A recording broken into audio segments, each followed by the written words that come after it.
מרק לוין, אחד האנשים החריפים ביותר בתקשורת האמריקנית ברשת פוקס ניוז. יהודי אמריקני, ידוע בשל דעותיו השמרניות, והיותו מבקר חריף של המפלגה הדמוקרטית. היום תפסנו אותו לראיון בלעדי ראשון. מרק לוין, thank you so much for being with us today. Great honor, thank you. I love watching your channel, by the way. So what do you think about the pressure that the Biden administration is putting on Israel to end the war? Instead, the Biden administration pushing for a fast international plan to establish a Palestinian state as soon as possible. How should Israel work with the American government under this pressure? Well, first of all, that's absolute insanity.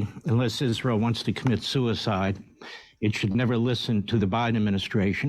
And you see, he is absolutely the worst president in American history for Americans, and so he's the worst president in American history for Israelis. Let me explain. This two-state solution is a final solution for Israel, especially given what's been taking place. You have an administration, the Biden administration, that is meeting with terrorists. You see him meeting with and talking to the head of Qatar, which has funded Hamas. Qatar is the main funder, along with Iran, of Hamas. That is shameful.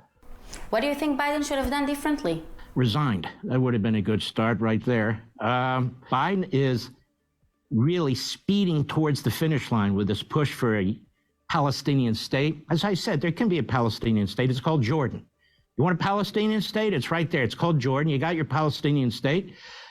But the truth is, Biden is not going to listen to me. He's not going to listen to you folks. He's not going to listen to anybody except the radicals who are pushing this agenda. And many of them, just so people understand, are from the Obama administration. מרק דואג להסביר לעולם מה הבעיה עם הממשל האמריקאי הנוכחי והיחס לישראל, ולא פחות מכך, איך הממשל האמריקאי עובד מאחורי הקלעים כדי לקדם יחסים עם מדינות טרור. So you're fighting a two-war front now, a two-front war. You've got the usual terrorists in terrorist countries, and you have American diplomacy. You actually have Blinken coming to the Middle East trying to organize the Arab countries against Israel. He's organizing Europe against Israel. He's organizing an effort to unilaterally represent or push for a Palestinian state. The fact of the matter is, you have a huge enemy in Joe Biden, Tony Blinken, Jake Sullivan, Thomas Friedman, and the Democrat Party, which has moved more and more and more to its Islamist wing of Tlaib, Omar, AOC, and the other reprobates. בדבריו התייחס לוין לאמירות כי ישראל מבצעת פשעי מלחמה. Israel's war crimes, are they investigating Hamas's war crimes, Islamic Jihad's war crimes, the Muslim Brotherhood's war crimes, Abbas's war crimes, Syria's war crimes, Jordan's war crimes? Are you kidding me? Is this what a friend does to an ally in the middle of a war? Biden protects Palestinian immigrants in the U.S. from deportation. לוין טען שדווקא האנשים בתוכנו הם אלה שגורמים לפילוג הגדול ביותר במדינה.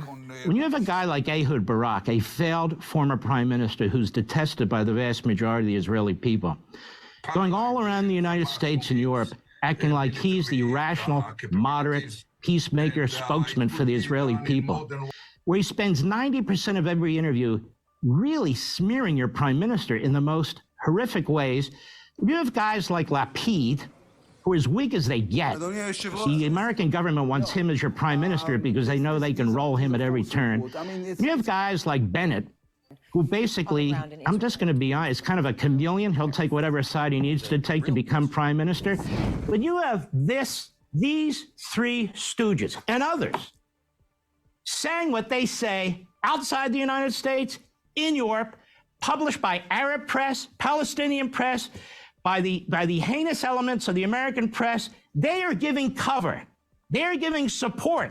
And I want the Israeli people and those three to know, to the anti-Semites of the United States of America, to the Democrat Party in the United States of America, their war on Netanyahu is a war on Israel. Do you think the White House is dealing with Benny Gantz and Yair Lapid behind the scenes to prepare for the day after Netanyahu? Why are they dealing with Lapid and Gantz? It's because that's who they want.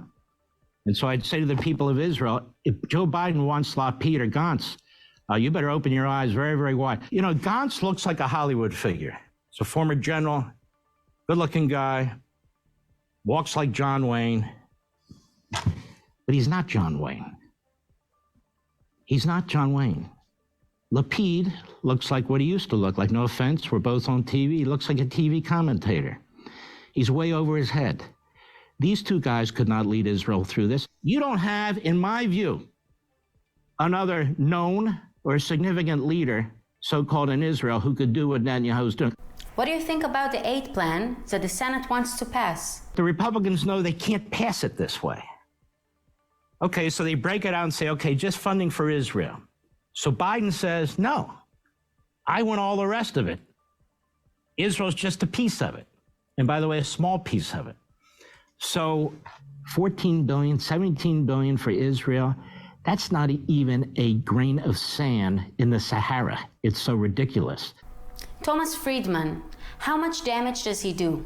Why would Thomas Friedman work for the New York Times? Because he's a self-hater, that's why. And the things that he writes has influenced in the Biden administration and the Democrat Party, even though I find his columns to barely be literate, quite frankly. A guy who sits on his ass in his office at the Holocaust-denying New York Times, sitting there deciding what the Middle East should look like. Well, who voted for him? Who elected him? Nobody. What do you think will happen in the U.S. election in November? Well, I'm not Nostradamus. I'll give it a shot. I hope Trump wins, but they're trying to put him in prison. That's the problem with the Marxist left. That's what they do. So he's fighting that. But that said, I think Trump will win ultimately. I pray to God.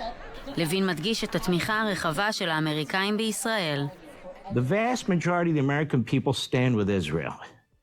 It doesn't matter what they march in New York or march in LA or march in Washington, D.C. There's a big America out there from sea to shining sea. And all the people in the middle, I dare say 80 to 90%, they're not talking river to the sea. They're not talking like this at all. They're not marching in the streets about obliterating the Jews or anything like this. They are pro-Israel, the vast majority of America.